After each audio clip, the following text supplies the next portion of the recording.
71 সালে এই দেশ স্বাধীন হয়েছে, বহু রাজনৈতিক দল এই দেশে আছে, লম্বা লম্বা বক্তব্য মারেন মিয়া। 54 বছর ধরে গরিব মানুষের সামনে এসে বক্তব্য দেন, আমরা ক্ষমতায় গেলে দারিদ্রতা মুক্ত ক্ষুধা মুক্ত বাংলাদেশ গঠন করব। কিন্তু দেখা যায় আপনাদেরই পেটের যে ক্ষুধা, ক্ষমতায় গেলে আগে আপনারা নিজের পেট ভরেন, দেশের গরিব মানুষের কোনো উন্নয়ন হয় না। 54 বছর ধরে রাজনীতি করে আপনারা বাংলাদেশ থেকে দারিদ্রতা দূর করতে পারেন নাই। আমাদের আলেমদেরকে দায়িত্ব দিয়ে দেখেন, আমরা কোরআনের ফর্মুলা যাকাত যখন প্রয়োগ করব, 10 বছরে বাংলাদেশকে আমরা বদলাইয়া দিব। খুলনা থেকে আমি চ্যালেঞ্জ করে গেলাম, কেউ থাকলে সে যেন আলেমদের এই চ্যালেঞ্জ গ্রহণ করে। আমি চ্যালেঞ্জ করলাম, কিন্তু আপনারা তো বুঝবেন না। যদি আপনারা বুঝে শুনে একবার আমি একটা ইঙ্গিত দিয়ে যাই, হয়তো আগামী বছর মাহফিল শুরুর আগে নির্বাচনও হয়ে যেতে পারে। যদি আগামী নির্বাচনে ইসলামপন্থীদের ঐক্য হয়, আমরা সব কিছু ভুলে গিয়ে আলেম উলামাদের সাথে আসি না নাই?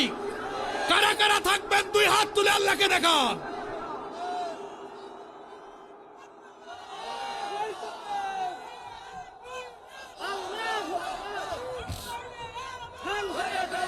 হাত নামান, হাত নামান।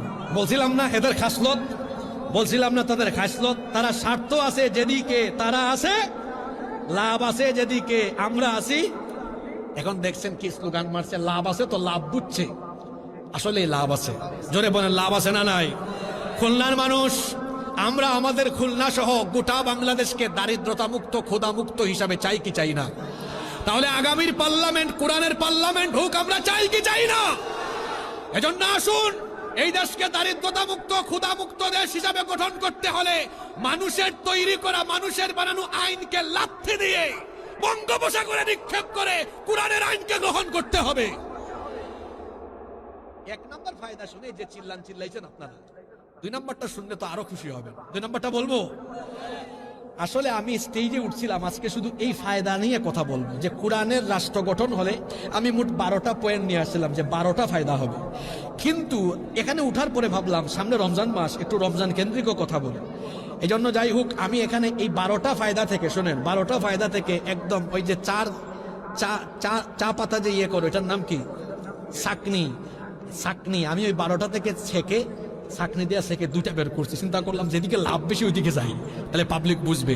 সুতরাং মন খারাপের কিছু নাই যে হুজুর যেটা বলার দরকার ছিল না বইলা চলে গেছে, না, আমি 12টা থেকে মূল জিনিসগুলো বের করে আনছি। কয়টা আবার বলেন, সবাই বলেন। 1 নম্বর শুনছেন, দেশে কোনো গরিব থাকবে না। আমি কি চাপাবাজি করে গেলাম না বাস্তব কথা বললাম? আমি কি উদাহরণ দিয়েছি না? এই তরিকায় দেশ চললে বলেন গরিব থাকবে? 54টা বছর ধরে রাজনীতি করে ব্যাককলের দল, অপদার্থ, অথর্ব, শুধু মানুষকে সুন্দর সুন্দর বাণী শোনায়। আমরা ক্ষমতায় গেলে কেউ ক্ষুধার্ত থাকবে না। দেখা যায় তার পেটই ভরে না, মানুষের পেট কখন ভরাবে? আমার দেশের চোর হলো 2 জাত, একটা অভাবের আর একটা স্বভাবের। এগুলা স্বভাবের চোর। কিসের চোর? আচ্ছা 2 নম্বরটা বলি, তারপর শেষ করব। মনোযোগ আছে তো? আজকে মনে হয় আলোচনা বেশি লম্বা হয়ে গেছে মিজান ভাই। আমি তো খুলনায় কোথাও 2 ঘন্টা ওয়াজ করে নাই। আজকে আপনারা রেকর্ড করলেন ফুলতলার মানুষ না, আরেকবার করছি, মনে পড়ছে আমার, সাতক্ষীরার ঝাউডাঙ্গায়। 2টাই শুনেন, কম শুনলে মনে থাকবে। 2